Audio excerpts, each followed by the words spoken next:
Hi friends, welcome to class. For today's class, I will be sharing 5 tips to build your floating practice.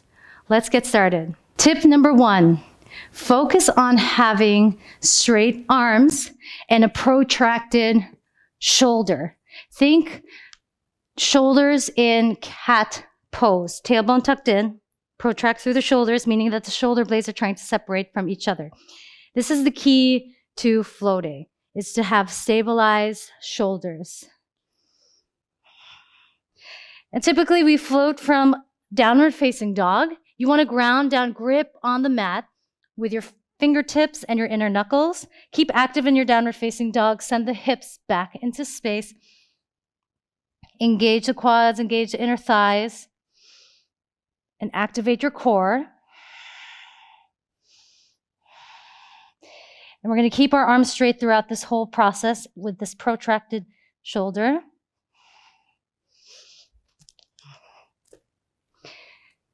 And typically we float up to the top of the mat into Uttanasana, forward fold, or in Awakening Yoga. If you've taken some of my classes in the past, we float up into an active squat.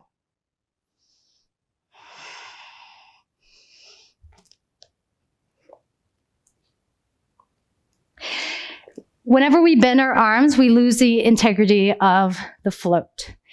Focus on keeping those arms straight, and remember, shoulders are protracting. Tip number 2, build compression. We need to be able to keep this compression between our belly and our inner thighs. So if you have a yoga block, and I suggest that you do get a yoga block if you don't have one yet. I love the cork yoga blocks because they're stable. And you build compression through compression drills. So you can come into a downward facing dog and step your foot onto the block. You're going to lift your right leg up into the sky. And then you're going to touch, to the best of your ability, your toes to your wrist. They don't necessarily have to touch, but continue to work on building this active compression.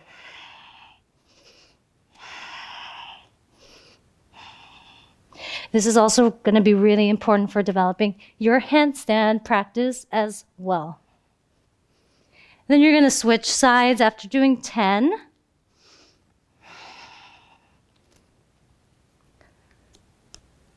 So focus on creating that tight shape.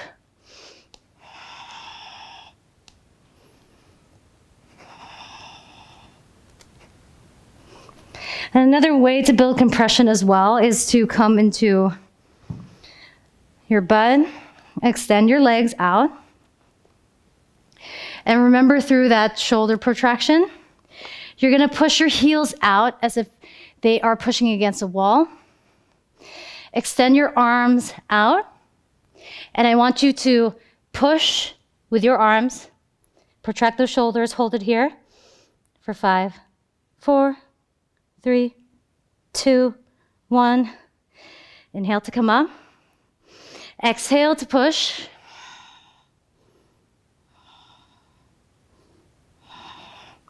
And this drill is also another great one for building that active compression. And keep practicing that every day if you can, as floating is a practice that takes time and patience to build.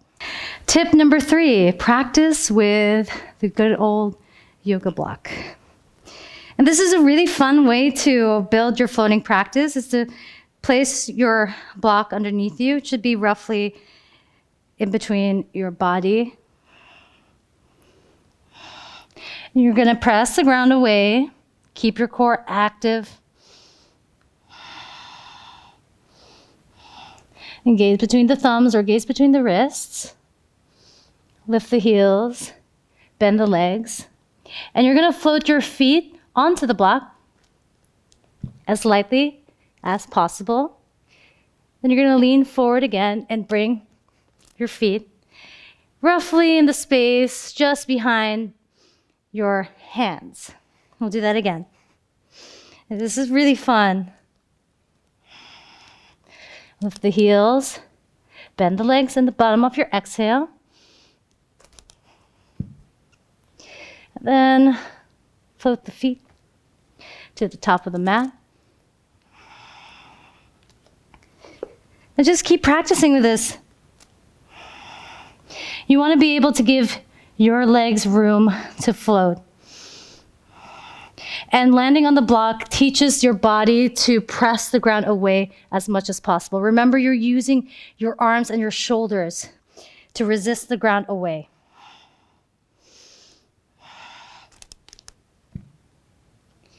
And tip number 4, keep your gaze in the area between your thumbs or the area between your wrists. Your gaze is going to guide your body's direction. We call this the drishti. And when your gaze is towards the top of the mat here, what ends up happening is that our shoulders will probably go over the wrists too much, and you might risk falling over.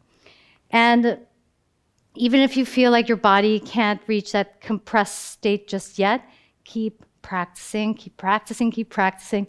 It's going to happen, I promise you. It just takes a lot of patience and time. So, start in your downward facing dog. Engage the arms, wrap the triceps in, gaze between the thumbs or between the wrists. Inhale to lift the heels, bend the knees. Bottom of the exhale, float. Do that again into active squat.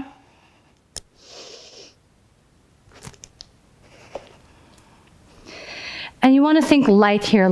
Land as lightly and humanly as possible. The final tip of the day is to prioritize hips over the shoulders, not legs over the shoulders. And this goes for every inversion practice as well. And a good way to try to get your hips over your shoulders is to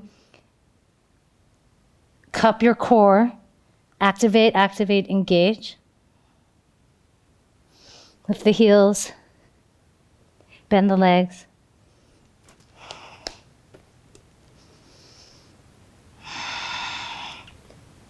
We really need to focus on bringing the hips over the shoulders. And remember, think about those rounded cat-like shoulders. Wrap the triceps in. Engage everything in the body. And always think light. Gaze between the thumbs, gaze between the wrists.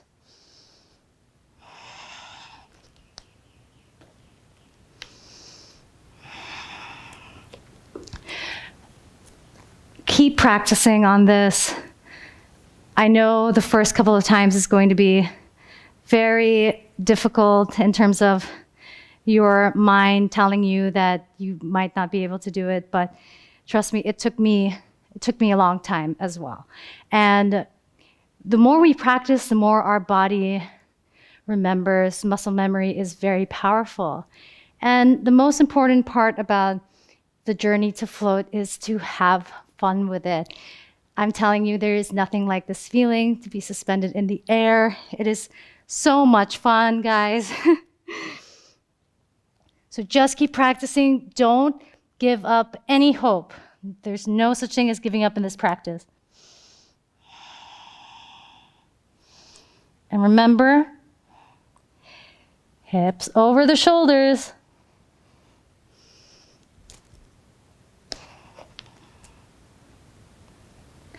I hope these tips were useful and helpful to you. Please like and subscribe to this channel for more tutorials and classes. It was an honor to share this practice with you. I bow down to you in all of your efforts. Namaste.